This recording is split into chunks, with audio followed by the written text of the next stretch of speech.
नमस्कार दोस्तों। कल यूपी पीसीएस की प्रारंभिक परीक्षा है। आप में से बहुत सारे दोस्त एग्ज़ाम देने जा रहे हैं। मैं 5 बातें आपको ऐसी बताने जा रहा हूँ। अगर आपने इनको ध्यान में रखा, इन पर थोड़ा भी काम किया तो आपको डायरेक्ट रिजल्ट मिलेगा और गंभीरता से अगर आप इस पे काम करते हैं तो बहुत आसानी से प्रीलिम्स क्वालिफाई कर जाएंगे। समय कम है, सीधे पॉइंट की बात करेंगे। 2 बातें ऐसी हैं जिनको एग्ज़ाम से पहले ध्यान रखना है, 2 बातें ऐसी हैं जिनको एग्ज़ाम के दौरान ध्यान में रखना है और एक बात ऐसी है जो एग्ज़ाम से पहले भी ध्यान में रखना है और एग्ज़ाम के बाद भी ध्यान में रखना है। कौन कौन सी बातें हैं, ध्यान से समझिए। परीक्षा से पहले यानी कि अभी से लेकर के एग्ज़ाम शुरू होने तक 2 बातें आप ध्यान में रखें, आपको बहुत अधिक लाभ होगा। अगर आप इन चीज़ों को मिस करते हैं तो कहीं न कहीं नुकसान ही होगा। क्या होता है कि एग्ज़ाम से पहले माहौल कुछ ऐसा बना हुआ है, पहले से बना पैटर्न बन गया है, सोसाइटी की वजह से भी, हमारे दोस्तों की वजह से भी, टीचर्स की वजह से भी, और घर वाले तो हैं ही। मैं ये नहीं कह रहा हूँ कि इनकी कोई गलती है, लेकिन माहौल कुछ ऐसा बन गया है कि हम सीरियस हो जाते हैं, बहुत ज़्यादा सीरियस हो जाते हैं, दबाव में आ जाते हैं और इसकी वजह से एग्ज़ाम के पहले तक ऐसा लगता है कि बाप रे पता नहीं क्या छूट गया है, ये कर लें वो कर लें, कहीं यहाँ से एक क्वेश्चन ना छूट जाए। और इस चक्कर में हम बहुत अधिक दबाव में पढ़ाई करने लगते हैं, अनावश्यक पढ़ाई करते हैं, रात तक देर रात तक जग के पढ़ते रहेंगे, प्रेशर महसूस होता रहेगा। देखिए, अगर आप शौक़ से पढ़ रहे हैं, आपको मज़ा आ रहा है, तब तो ठीक है, अदरवाइज़ इस समय प्रेशर में आके मत पढ़िए। क्यों? क्योंकि उसकी वजह से हो सकता है कि जो आपने पढ़ा है वो भी ध्यान से निकलने लगे और आपको ये समस्या सताने लगे कि जो पढ़ा है वो भूल रहा है और जो अभी पढ़ रहे हैं वो याद हो नहीं रहा है। इस चक्कर में आपको ये फीलिंग अंदर से आ सकती है कि हमने तो कुछ पढ़ा ही नहीं है। इसीलिए अभी ज़रूरी है कि आप दबाव में, टेंशन में आके कोई पढ़ाई मत करिए, एकदम रिलैक्स रहिए, आराम से रहिए। कोई भी ऐसी चीज़ नहीं, आप चमत्कार नहीं हो जाएगा कि अभी पढ़े हैं सारे क्वेश्चन एक ही दिन के पढ़े हुए आए। आपने साल भर पढ़ाई की है, उससे ज़्यादा हो सकता है आपने पढ़ाई की है, आराम से वहाँ से क्वेश्चंस आएंगे। पहली बात यह है अभी से कि रिलैक्स रहिए। अगर पढ़ने का मन कर रहा है, एकदम हल्के मन से पढ़ सकते हैं तो पढ़िए, अदरवाइज़ इस समय आप अपने आप को आराम दीजिए, दिमाग को आराम दीजिए। इसका फ़ायदा आपको कल दिखेगा एग्ज़ाम में, जब आपका दिमाग जो है शांत रहेगा, रिलैक्स रहेगा, तभी तो आप चीज़ों को याद कर पाएंगे आसानी से। जब दिमाग हमारा थका रहता है ना, ये बहुत साइंटिफिक बात है, आपको पता होनी चाहिए। जब हम ज़्यादा थके रहते हैं, मतलब दिमाग से, मेंटली, तो चीज़ों को रिकॉल करना बड़ा मुश्किल होता है। और जब रिलैक्स होते हैं तो कोई भी चीज़ है बहुत जल्दी याद आती है। अगर आप रिलैक्स रहेंगे, दिमाग में बहुत सारी उलझनें नहीं रहेंगी, तो आप जब क्वेश्चंस देखेंगे उनके उत्तर आसानी से याद आ जाएंगे। आपने बहुत पढ़ाई कर ली है, एक दिन नहीं भी पढ़ेंगे, कुछ नहीं बिगड़ेगा। एक और बात है, दूसरी बात, बहुत ज़्यादा इम्पॉर्टेंट बात है, और ये कई बार ऐसा होता है कि इसकी वजह से बहुत अच्छी पढ़ाई होने के बावजूद चीज़ें गड़बड़ा जाती हैं, एग्ज़ामिनेशन में हम अच्छा स्कोर नहीं कर पाते और फेल हो जाते हैं। आप अभी इसी समय चेक करिए कि कौन कौन सी चीज़ें लेके जानी है एग्ज़ाम में। जैसे कि आपका एडमिट कार्ड हो गया, पानी की बॉटल हो गई, इस तरह से हो सकता है कहीं कहीं पे फ़ोटो भी लगता है तो अपना फ़ोटो रख लीजिएगा, आइडेंटिटी कार्ड रख लीजिएगा। कुछ लोग इतने ढीठ होते हैं, वो ये मान के चलते हैं कि जहाँ सेंटर है वहाँ आसपास तो हम एडमिट कार्ड निकलवा ही लेंगे, ज़रूरी नहीं है कि उस समय दुकान खुली हो। समझ रहे हैं ना? अभी इसी समय आप जाइए, अगर आपने एडमिट कार्ड नहीं लिया है, ले लीजिए, निकलवा लीजिए, और भी ज़रूरी चीज़ें जो है उनको साइड में रख लीजिए, ताकि कल सुबह उठ के हड़बड़ी में इन चीज़ों की व्यवस्था ना करनी पड़े। हो सकता है जल्दी जल्दी में आप भूल जाएं, और इसमें से कोई भी एक ज़रूरी चीज़ आप भूलते हैं, चाहे वो पेन ही क्यों ना हो, आपका कोई भी एक चीज़, उसकी वजह से आप डिस्टर्ब हो सकते हैं, एग्ज़ाम ख़राब हो सकता है। तो क्यों फालतू का चक्कर में पड़ना है? अभी एक लिस्ट बनाइए और उस लिस्ट में देखिए कि कौन कौन सी चीज़ें चाहिए। अगर आपने रख लिया है तब भी बनाइए और एक बार चेक करते जाइए कि ये हो गया, ये हो गया, ये हो गया, अलग बैग में अपने रख लीजिए, कल लेके जाइएगा। ये 2 बातें एग्ज़ाम से पहले ध्यान रखिए, ये बहुत इंपॉर्टेंट है।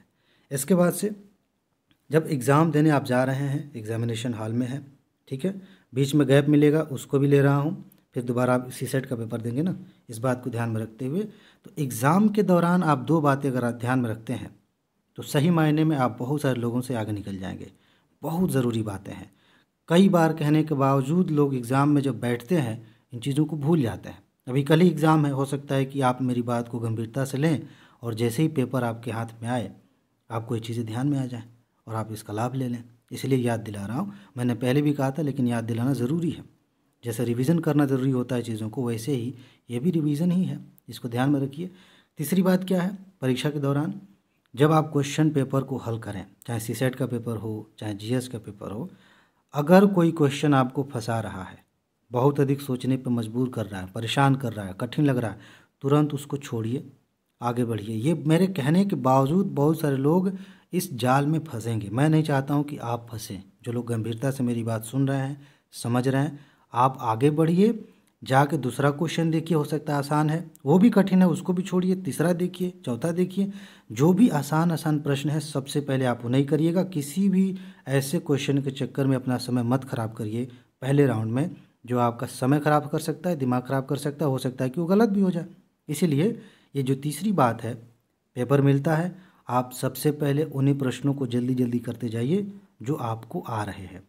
मैंने बताया था आपको कि जो क्वेश्चन थोड़े से टफ लग रहे हैं, 2 विकल्पों में कन्फ्यूज़न है, 50-50% का मामला है, तो उसके आगे मान लेते हैं क्वेश्चन नंबर 3 है। आगे कोई भी चीज़ आप बना दीजिए, कुछ भी लिख दीजिए, जिससे आपको पता चले कि हाँ, ये मैंने मान लेते हैं कि ए बनाया। इसका मतलब है कि इसको हम पहले देखेंगे, जब दोबारा वापस आएंगे तो इसको देखेंगे कि इसमें 50-50 का मामला था, इसे इस पे दिमाग लगा के हल करेंगे। लेकिन पहली बार में ही सब कुछ हल करते नहीं जाना है। अगर आप ये सोच रहे हैं कि दोबारा आने का मौका नहीं मिलेगा, समय निकल जाएगा, तो आप गलतफहमी में हैं, फिर टाइम मैनेज नहीं कर पाएंगे आप। आप पहले राउंड में सबसे पहले वही क्वेश्चंस करिएगा जो आपको आ रहे हैं, फिर देखिएगा कितना मज़ा आता है। जब जिन क्वेश्चंस को आपने देखा था कि थोड़ा सोचना पड़ेगा, वापस आएंगे तो आपका सबकॉन्शियस माइंड उसके लिए तैयार रहेगा, बहुत सारी चीज़ें आपको याद आ चुकी रहेंगी। ये फ़ायदा आपको मिलेगा। आप लाखों लोगों से आगे निकल जाएंगे सिर्फ एक स्ट्रेटजी के दम पे। और क्या है कि जो आसान है उसे पहले करिए, जो कठिन है उसको कोई मार्क लगा के छोड़ दीजिए, बाद में आके विचार करिएगा। एग्ज़ाम के दौरान चौथी बात, सेंटर्स बढ़ाए गए हैं। बहुत सारे दोस्तों को घर के आसपास सेंटर मिला हुआ है, पहले थोड़े कम सेंटर्स थे। सेंटर की बात नहीं है, वैसे भी परिचय वाले लोग मिल जाते हैं, नहीं होता है तो भी एक दिन के लिए परिचय बन जाता है, और एग्ज़ाम के बाद हम डिस्कशन शुरू कर देते हैं। कल आप ये गलती मत करिएगा। क्यों? इसके बारे में मैंने विस्तार से बात की थी, बस छोटा सा हिंट दे देता हूँ। जब आप किसी से डिस्कशन करेंगे तो जाहिर सी बात है आपके दिमाग में आएगा कि इस क्वेश्चन के बारे में थोड़ा पूछ लेते हैं कि आपने कौन सा किया, ए किया है कि बी किया है, और इस क्वेश्चन का क्या मतलब है, जिसमें आपको डाउट है, जिसमें आपको लगता है कि ये हो सकता है गलत भी है या सही भी है, मुझे क्लियर नहीं है, किसी से पूछ लें, और ऐसे में संभावना है वो कहीं गलत हो जाए तो। अब वो गलत हो गया, आप प्रेशर में आ जाएंगे। फिर ऐसे ही 2-4 क्वेश्चंस, वही क्वेश्चन जो हम ज़्यादा दिमाग लगाते हैं, संभावना रहती है गलत होने की, उसी पे हम डिस्कस करते हैं। यही दिक्कत है। और उसके जब गलत होने की संभावना दिखती है या गलत हो जाता है, मूड ख़राब हो जाता है, फिर सीसेट पे उसका असर पड़ता है। आप डिस्कशन मत करिएगा। एग्ज़ाम जब हो जाए उसके बाद से जितनी चाहे पंचायत बिठाइए, जितना मर्जी उतना डिस्कशन करिए, लेकिन एग्ज़ाम के दौरान जो बीच का समय मिलता है, आप या तो पढ़ाई करिए सीसेट की या फिर आराम करिए, लेकिन डिस्कशन करने से बचिए। बहुत ख़तरनाक चीज़ है। चाहे कितना भी मज़ा आ रहा है, हो सकता है कि आपने पूरे पूरे कॉन्फिडेंस के साथ बहुत अच्छा किया है, फिर भी एक क्वेश्चन काम गड़बड़ा सकता है। मान लेते हैं एक संभावना ये भी है कि आपने डिस्कशन किया, आपको पता चल रहा है कि अरे मेरे तो सारे सही हैं, इसकी वजह से ओवर कॉन्फिडेंस में आके सीसेट में आप गड़बड़ी कर सकते हैं। दो तरफा नुकसान है, इसीलिए इस बात को भी ध्यान रखेंगे, चौथी बात को। ठीक है, अब बात करेंगे पाँचवीं। ये इम्पॉर्टेंट है, बहुत सारे लोगों को ये बात परेशान करती है। परीक्षा से पहले भी ध्यान में रखना है और परीक्षा के दौरान भी ध्यान में रखना है इस बात को। हमें से बहुत सारे लोग सोच रहे हैं कि एग्ज़ाम कल कैसा होगा, कठिन होगा कि आसान होगा, अगर नहीं हुआ तो क्या होगा, इस तरह की बातें दिमाग में आती हैं। सबसे बड़ी दिक्कत यह है कि ज़्यादातर लोगों के दिमाग में ये बात आती है कि अगर नहीं हुआ तो क्या होगा। ये बेसिकली हमें फेल होने के लिए तैयार करने वाली विचारधारा है। क्यों सोचना इस पे, नहीं हुआ तो क्या होगा, इससे आपका रिजल्ट नहीं तय होगा। इसके आधार पे हो सकता है आप बहुत सारी प्लानिंग करना शुरू कर दें एक दिन के लिए कि ऐसे करेंगे वैसे करेंगे, इससे कुछ खास नहीं होने वाला है। कुछ बेसिक बातें, कुछ ज़रूरी बातें आपको ध्यान में रखती हैं कि एग्ज़ाम को हल कैसे करना है, प्रश्नों को कैसे हल करना है, कैसे टैकल करना है चीज़ों को। लेकिन ज़्यादा इस बारे में मत सोचिए अभी से कि एग्ज़ाम में क्या होगा या एग्ज़ाम के बाद क्या होगा, रिजल्ट कैसा आएगा। देखिए, सिर्फ एक बात सोचिए, सिर्फ एक चीज़ आपके दिमाग में होनी चाहिए कि हमें कल अपना बेस्ट देना है। सिर्फ एक बात, अपना बेस्ट कैसे देना है। एक चीज़ तो मैंने अभी बताई है कि जब आप क्वेश्चंस को हल कर रहे हैं, सबसे पहले आसान क्वेश्चंस को हल करिए। इस बारे में सीसेट पे भी हमने बात की, बहुत सारी चीज़ें हैं, थोड़ा बहुत समय है तो आप स्ट्रेटजी वाली प्लेलिस्ट देख सकते हैं। ठीक है, लेकिन आप सिर्फ इतना ही बात ध्यान रखिए कि मुझे कल अपना बेस्ट देना है। क्या होगा रिजल्ट के बाद देखा जाएगा। जैसा हमने किया होगा उसी के आधार पर तो रिजल्ट आएगा। इस समय हम कुछ भी सोच लें, बहुत अधिक पॉजिटिव सोचने के चक्कर में हम डर जाते हैं।